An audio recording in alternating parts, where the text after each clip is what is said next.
Welcome to another Mystical Perspectives. This is Reverend Cindy Paulus. How are you doing? I want to talk about a very important topic, and it's about everyday spirituality, practical mysticism. How do we take those enlightened states and put them to work in our life and make them really useful to help our lives be better and help others as well? Today's talk is based on a book by Dr. Paul Leon Masters, Meditation Dynamics. And this is from the last chapter in the book. And I'll start with a statement, and then we'll do a little talk and contemplation and meditation.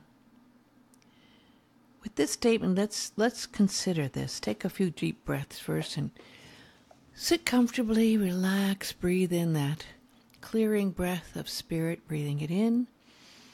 And relaxing and breathing any other thoughts out, just letting them go so that you're in a clear and receptive place.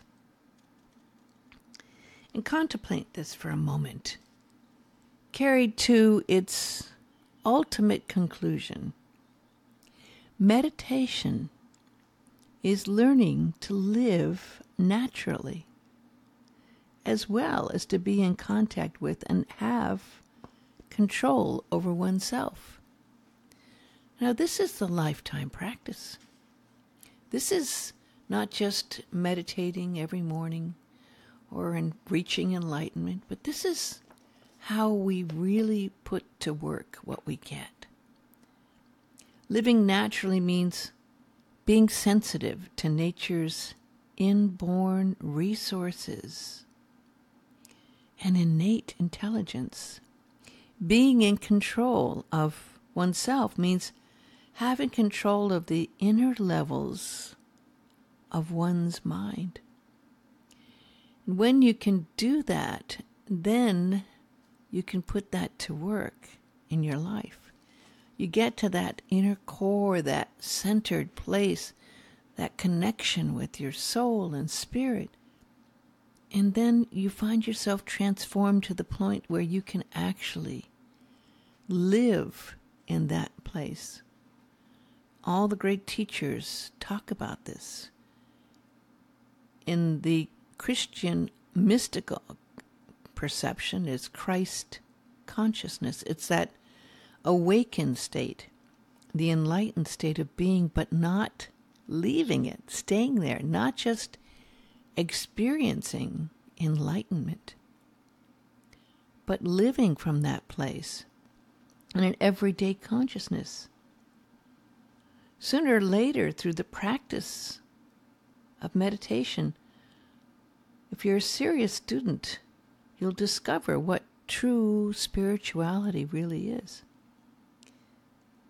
And it will be seen as what a great example Christ saw in it, as Buddha saw in it with his precepts, as Krishna saw it, and as other great seers and prophets and masters have seen it.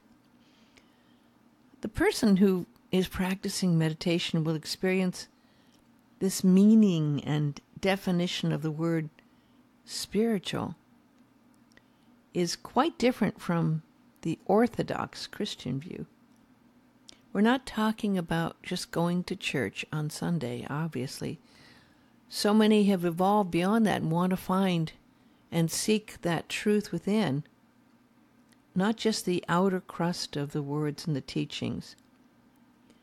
Because if you do just that, you're missing the most fundamental teaching, and that is contact with one's most precious innermost self through the practice of meditation.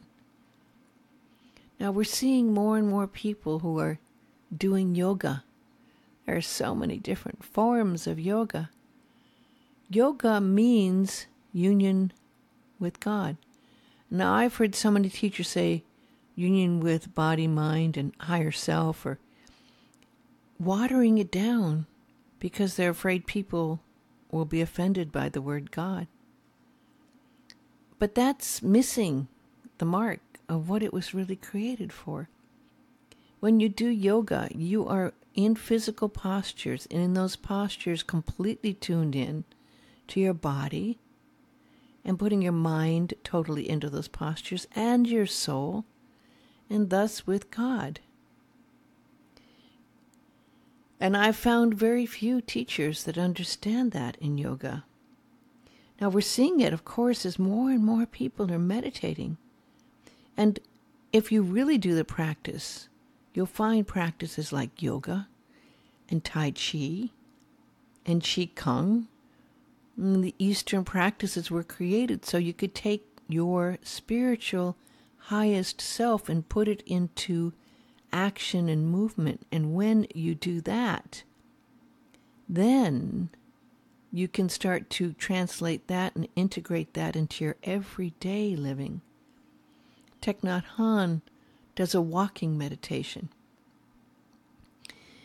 And if you do Zen practice, you do Kinyan is walking very, very slowly.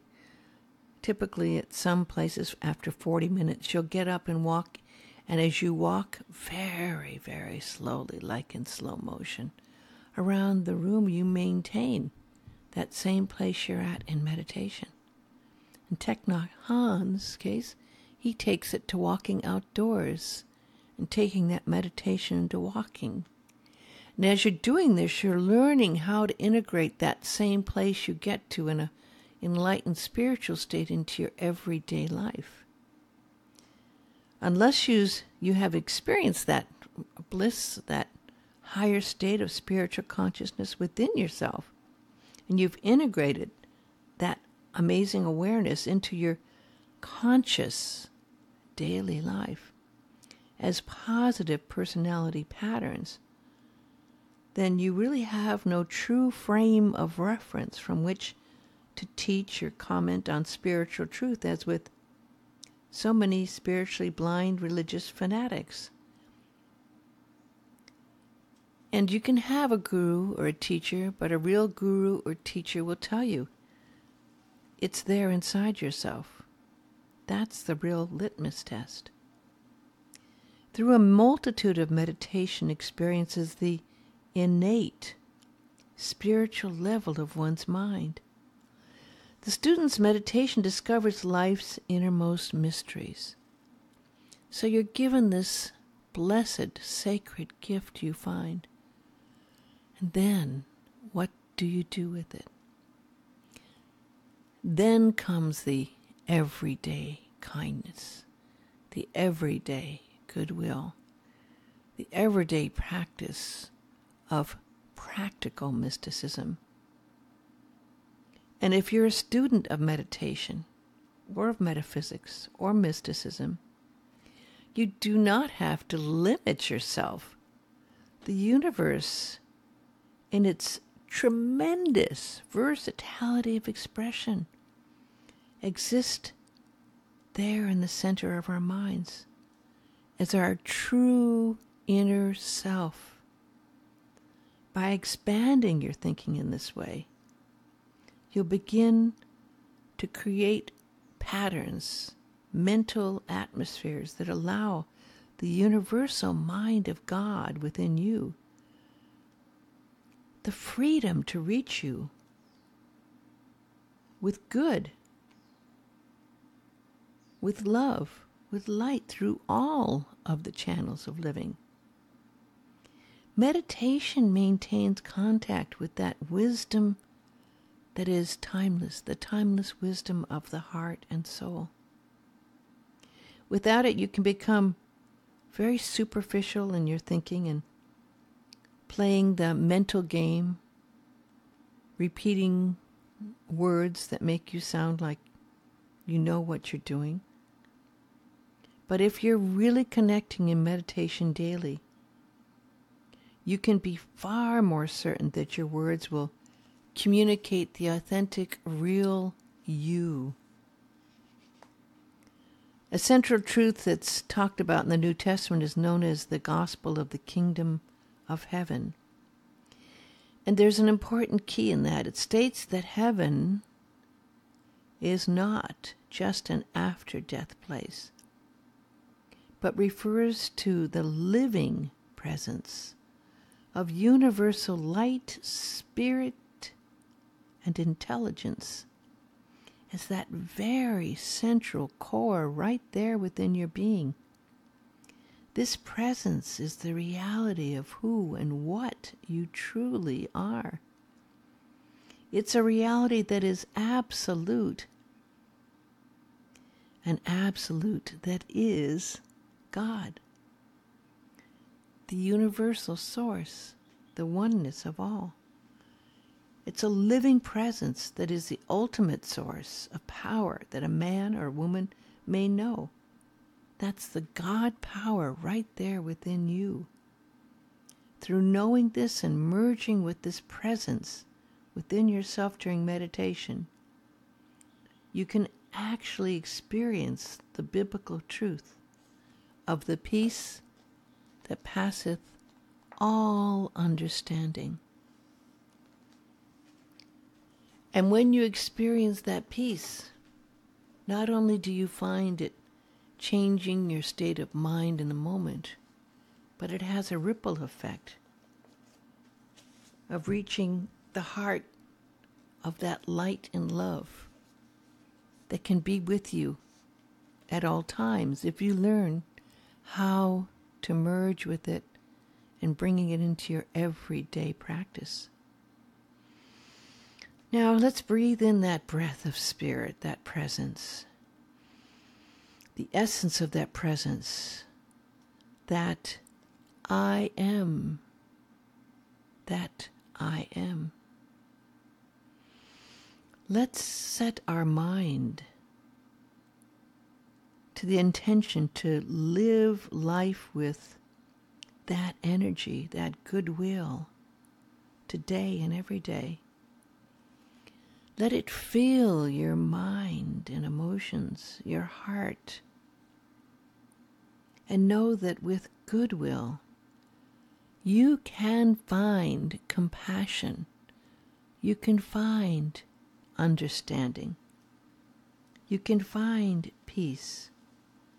You can find that good that can be your teacher every day. Let goodwill and kindness be your creed. Let love be your guide. Find a way to live with more loving kindness each day. And know that energy is the good that is God within you. It is the real you. You are a thought being experienced in God's mind. You are a child of that light and love. You are the beloved of the beloved. You hold the goodness of God within you. So be grateful that God is good all the time and that you can turn to that goodness, that source of loving kindness at any time. Now let's have a communication within ourselves to the highest part of that goodness within. Ask that energy to show you what you should do and what that energy wishes to do, to express, to prepare the world for what is your truth expressed in the world. Open that inner door. Sense that love of God's light. Let it fill your every cell, your very being, so that you can see and feel what you need to see, so that you have that vision within of that heaven waiting there for you, the higher reality, that you can bring that reality right into your life at this very moment, that you can experience that presence. What is that presence to you? Can you be open to it? Can you receive it? Can you believe it? And can you be it? Can you maintain that energy daily and share what you get from those inner realms that you go to in meditation? Can you let it help motivate yourself and renew you to fulfill the purpose for which you came? Let your intention be known and be so clear that you can really live with joy and happiness here, that you can evolve and share that vision and believe that that energy of love, loving kindness, and goodwill can be at the heart of you and be expressed outward. So you can live with more loving kindness every day. Realize that there is a common spirit now. Find that spirit within you, that presence, that energy that is alive in every single cell of your body and every grain of sand and every star throughout the universe. Experience the power of that pure energy of God's goodness, that unconditional love, that infinite light, and know that that light is always there to call upon, to use, not just in meditation, but to use and live with in your everyday life. Breathe it in, breathe it out. Feel it, absorb that light, become that living light, and know that you are together there with the dream, the Creator's dream, and you can make that creation dream a reality. You can make that peace that passeth understanding always present within your core, within your heart of heart, within your mind. Now breathe in a deep breath and say thank you, thank you, thank you for that blessed energy that you can use in every single minute of every single day, not just in meditation, but in making your life a reflection of the one light and love of God. Thank you for listening.